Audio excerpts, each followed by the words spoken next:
एक मराठी का आधार है। मैं देव आनंदी का रहने वाला हूं और आपसे अपेक्षा है, आप दिलदार मुख्यमंत्री हमारे रिक्शा चालक और टैक्सी चालक के सर पे आप हाथ रखेंगे। डर का माहौल ये लोग ने तैयार करने की कुछ संगठन के और कुछ पार्टी के लोग कर रहे हैं। रिक्शा वाले भी आए गवंडी से, रेलवे स्टेशन से लेकर बैंड्रा टर्मिनल्स के लोग हैं, कुर्ला टर्मिनल्स के लोग हैं, गवंडी के लोग हैं।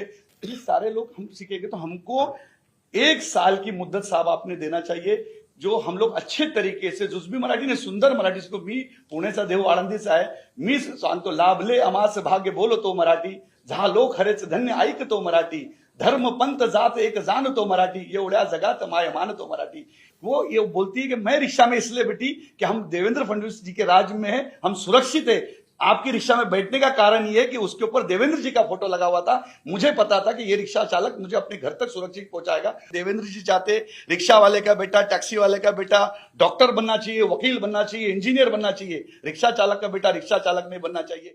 आपने जो अभी बात कही है वो मुझे अच्छी लगी कि तुम्ही सगळे शिकू इच्छिता।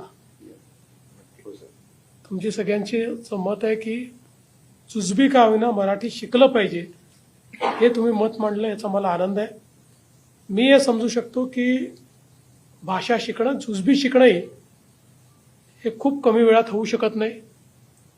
त्यामुळे तुम्ही जर एवढा चांगला कार्यक्रम हातामध्ये घेणार असाल आणि सगळ्यांना जुजबी मराठी शिकवण्याचा प्रयत्न करणार असाल तर शासनाची पण ही भूमिका असेल की आम्ही याला 1 वर्षाची मुदतवाढ देऊ।